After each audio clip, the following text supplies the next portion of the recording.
இன்னைக்கு நம்ம எப்படி ஒரு அசாதாரணமான கிறிஸ்தவ வாழ்க்கையை வாழ்றது அப்படின்றத பார்க்க போகிறோம். பிரதர், ஆண்டவர் என்னை அழைச்சிருக்கிறாரு பிரதர், ஆனால் நான் ஒரு சாதாரணத்திலே வாழ்ந்துக்கிட்டு இருக்கிறேன். நான் எப்படி ஒரு அசாதாரணமான வாழ்க்கையை வாழ்கிறது?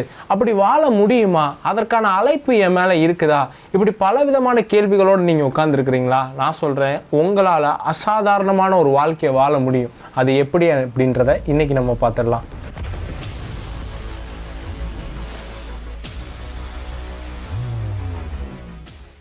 இப்போ தான் ஃபர்ஸ்ட் டைம் பார்த்துக்கிட்டு இருக்கிறீங்க அப்படின்னா சப்ஸ்கிரைப் பண்ணிக்கோங்க. பைபிளில் ஆண்டவரோட நடந்த ஒவ்வொருத்தரும் அசாதாரணத்தின் வாழ்க்கையை வாழ்ந்தாங்க. அவங்க சாதாரணத்தின் வாழ்க்கையை வாழலை. உங்களாலையும் அசாதாரணத்தின் வாழ்க்கையை வாழ முடியும். பைபிளில் இருக்கிற ஒவ்வொரு கேரக்டர் மாதிரி ஆண்டவர் உங்கள் மேலேயும் ஏதோ ஒரு அசாதாரணத்திற்கான அழைப்பை வச்சிருக்கிறாரு. அது உங்களுக்கு தெரியறது கிடையாது. ஆனால் நம்ம என்ன பண்ணிடுறோம் அப்படின்னா, இல்லை பிரதர், ஆண்டவர் பைபிளில் இருந்த மாதிரிலாம் யாரையும் நடத்த மாட்டார், நம்மளை ஏதோ பார்த்து நடத்துவார், அதுக்கெல்லாம் பெரிய அழைப்பு வேணும், அதுக்கு ஆண்டவருடைய தெரிந்து கொண்டுதல் இருந்தால் மட்டும்தான் அந்த மாதிரியான வாழ்க்கையை வாழ முடியும்னு ஒரு ஃபுல் ஸ்டாப்பை வச்சுட்டு போயிடுவாங்க.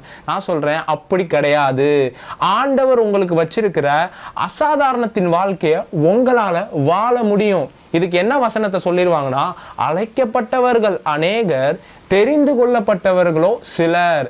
பிரதர், ஆண்டவர் நிறைய பேர் அழைக்கிறாரு பிரதர், ஆனால் இந்த மாதிரியான காரியத்தை செய்கிறதுக்கெல்லாம் சிலரை மட்டும்தான் அவர் தெரிந்து கொள்கிறாரு, எல்லாரையும் அவர் தெரிந்து கொள்வது கிடையாது அப்படின்னு சொல்லிட்டு இந்த வசனத்தை ஃபுல் ஸ்டாப் வச்சுருவாங்க.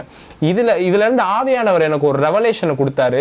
அந்த வெளிப்பாடை தான் இன்னைக்கு நான் உங்களோட ஷேர் பண்ணலாம் அப்படின்ட்டு இருக்கிறேன். இந்த வசனத்தை எங்கேருந்து சொல்லுவாங்க அப்படின்னு பார்த்தீங்கன்னா, மத்தேயு 22வது அதிகாரம் 14வது வசனத்துலேருந்து சொல்லுவாங்க. அழைக்கப்பட்டவர்கள் அநேகர், தெரிந்து கொள்ளப்பட்டவர்கள் சிலர் தான் பிரதர் அப்படின்னு சொல்லிட்டு 40 வருஷமாகியும் கிறிஸ்தவர்களாக இருப்பாங்க. அவங்க லைஃப்பில் ஒரு மாற்றத்தை பார்க்க மாட்டாங்க. இந்த வசனத்தை வாசிக்கும் போது ஆவியானவர் எனக்கு ரெவலேஷன் கொடுத்தாரு.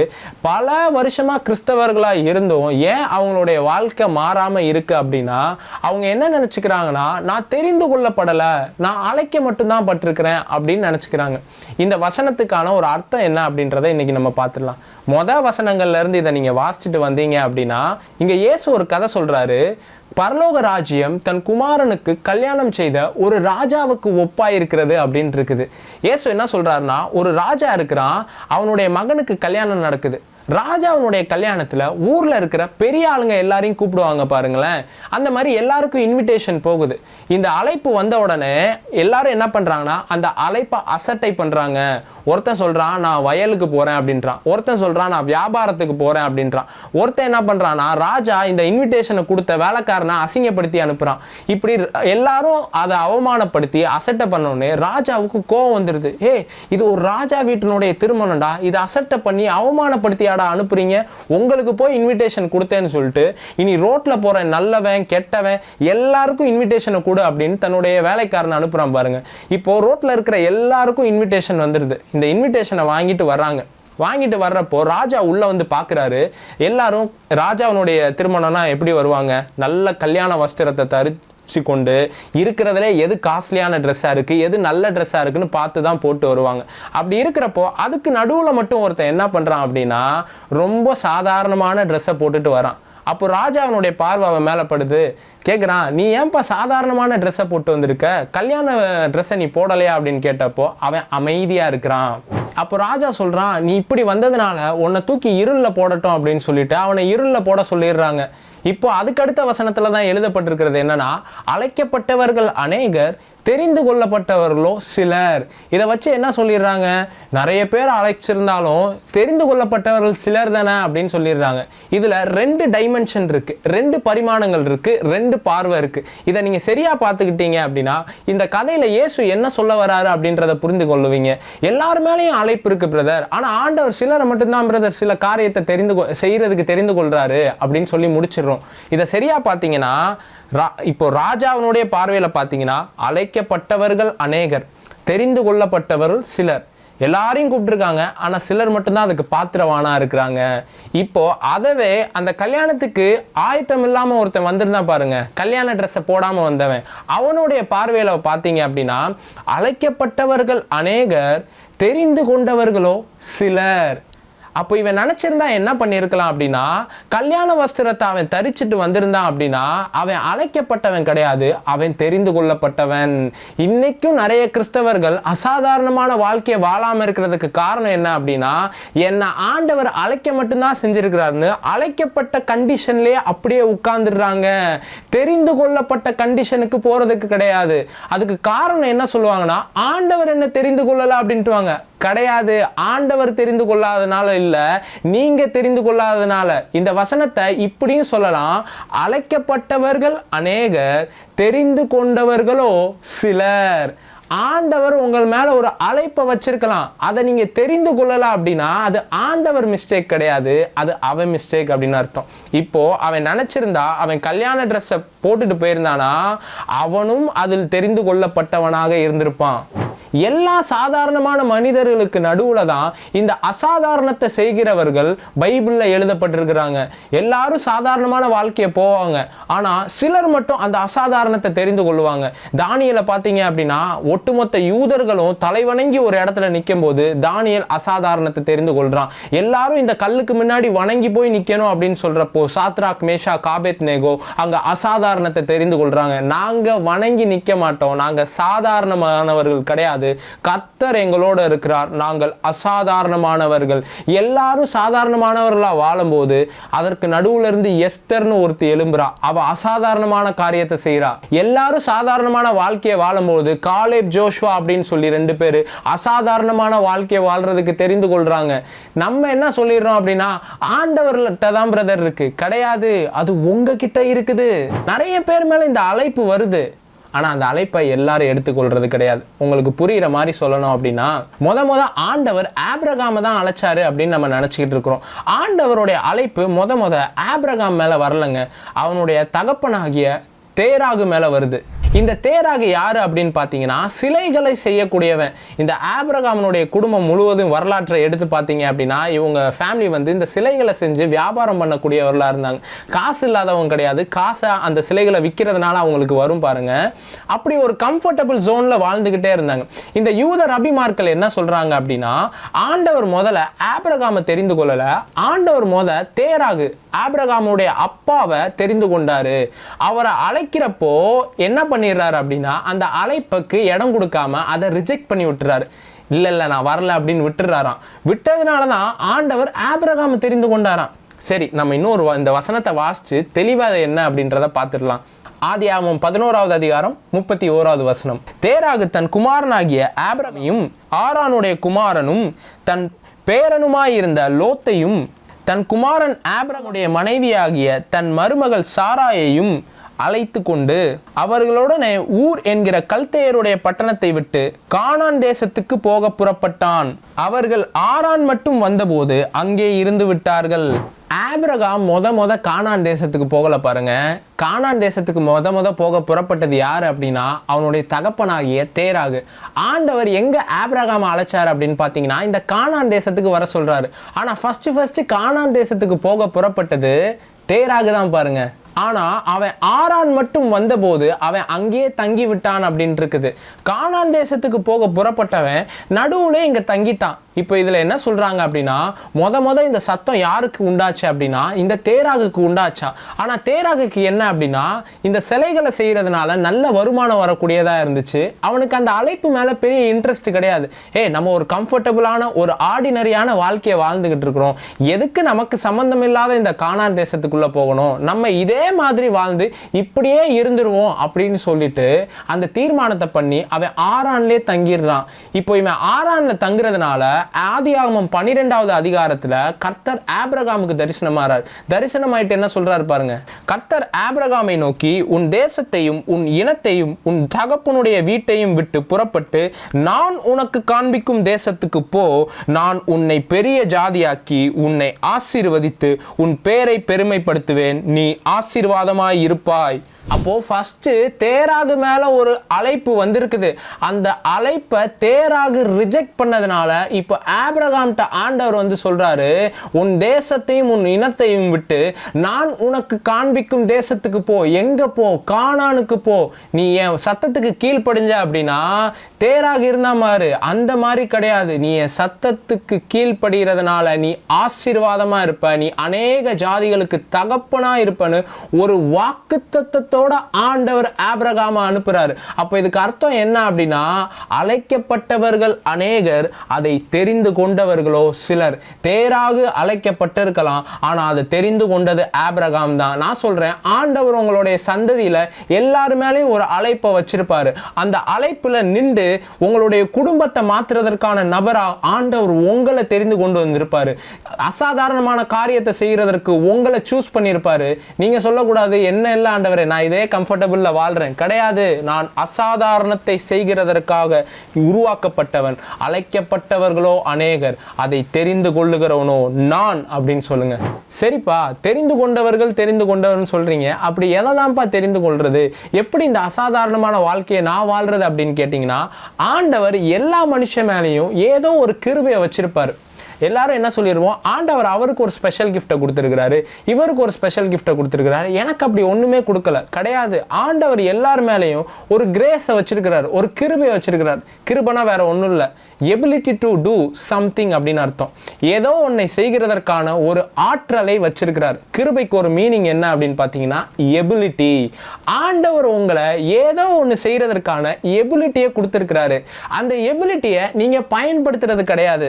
பிரதர், ஆண்டவர் என்ன ஒரு ஊழியக்காரனை போல அழைக்கல, அப்படிலாம் கிடையாது. உங்களை ஒரு மியூசிஷியனாக அவர் அழைச்சிருக்கலாம், ஒரு மியூசிக் வாசிக்கிறவன், ஒரு கீபோர்ட் போடுறவனா அழைச்சிருக்கலாம். அந்த கீபோர்டில் நீங்கள் சிறந்தவர்களாக வரணும் அப்படின்னு நினைக்கணும் பாருங்க. நான் கீபோர்டு வாசிச்சா அது சிறந்த மியூசிக்கை கொடுக்கணும், நான் கிட்டார் வாசிச்சா அது சிறந்த மியூசிக்கை கொடுக்கணும், நான் வேலை பார்க்குற ஸ்தலத்தில் நான் பெஸ்ட்டை கொடுக்கணும், இப்படின்ற ஒரு மென்டாலிட்டி உங்களுக்கு வரணும். உங்களுக்கு அளிக்கப்பட்ட கிருபையை நீங்கள் வேஸ்ட் பண்ணக்கூடாது. நிறைய பேர் மேலே இருக்கிற கிருபையை அவங்க வேஸ்ட் பண்ணுறதுனால தான் அவங்க இந்த தெரிந்து கொள்ளப்பட்ட நிலைக்கு போறது கிடையாது. பாருங்களேன், பவுல் சொல்றாரு, எனக்கு அருளிய கிருபையை நான் விருதாவாக்கவில்லை அப்படின்றாரு. மற்ற அப்போஸ்தலர்கள் எல்லோரிலும் நான் அதிகமாய் பிரயாசப்பட்டேன் அப்படின்றாரு. அப்போ என்ன சொல்றாரு அப்படின்னா, கிருபையை ஒருத்தனால வேஸ்ட் ஆக்க முடியும். நிறைய பேர் தன்னுடைய வாழ்க்கையில ஆண்டவர் தனக்கு தந்திருக்கிற ஏதோ ஒரு கிருபையை வேஸ்ட் பண்ணிக்கிட்டே இருப்பாங்க.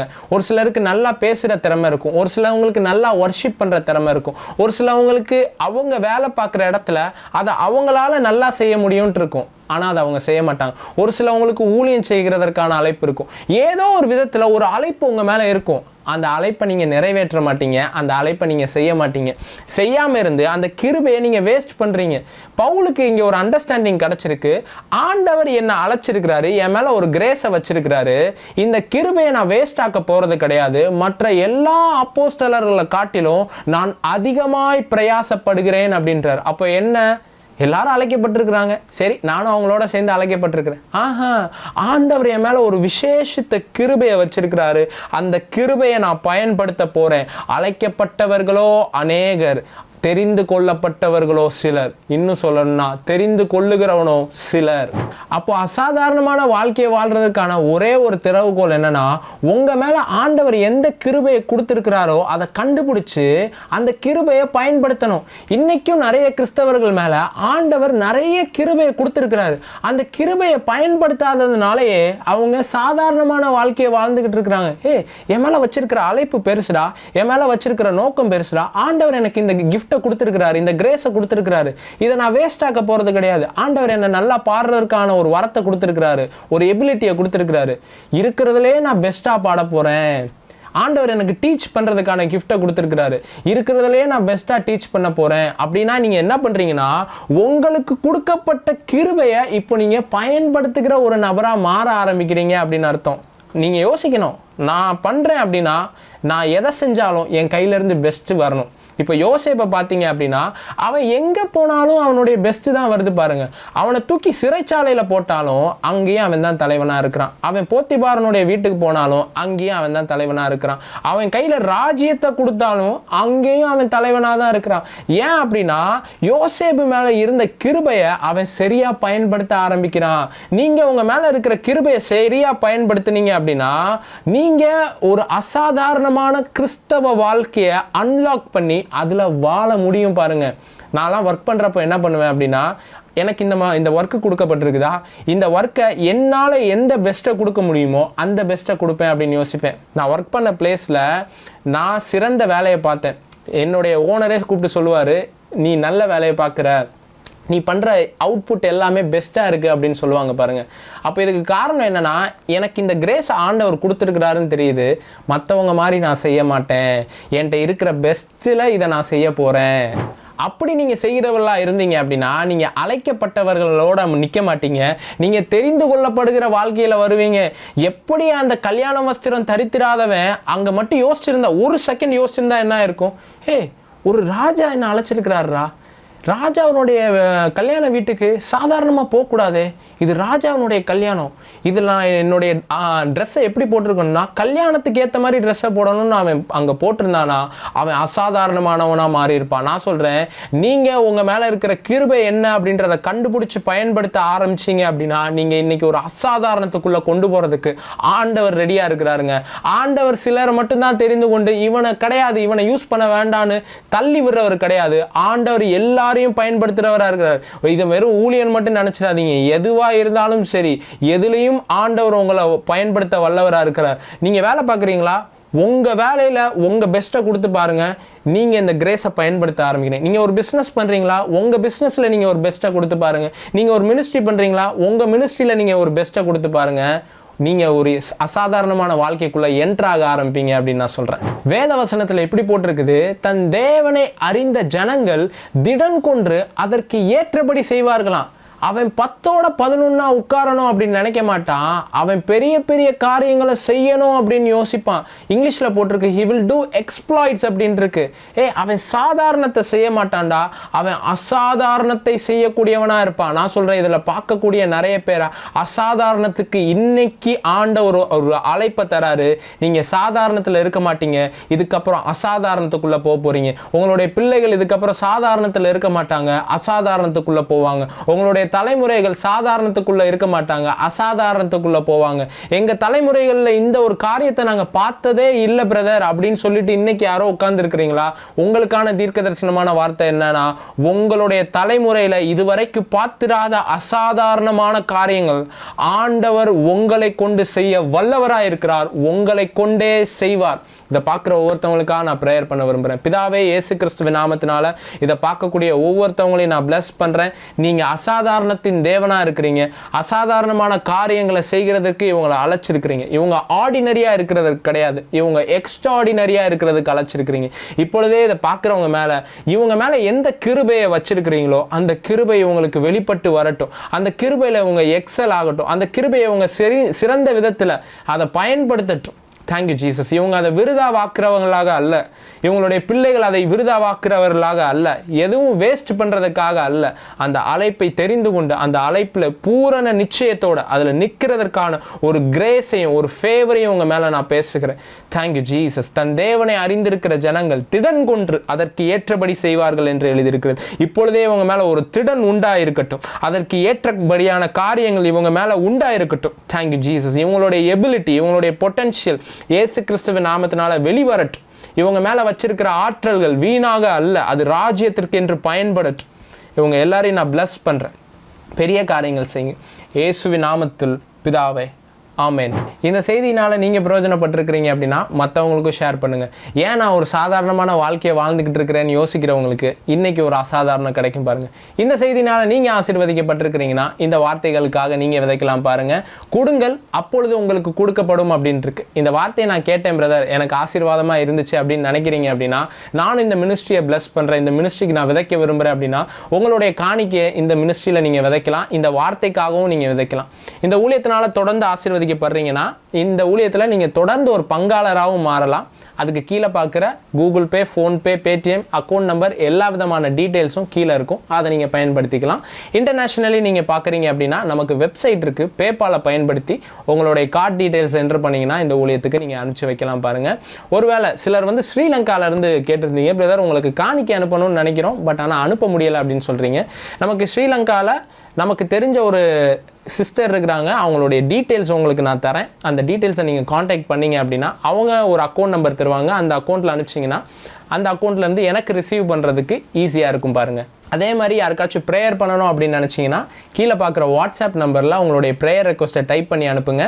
ஸோ நான் உங்களுக்கு ப்ரேயர் பண்ணுறதுக்கு உதவியாக இருக்கும். கர்த்தர் உங்கள் எல்லாரையும் ஆசீர்வதிப்பாராக. God bless you all.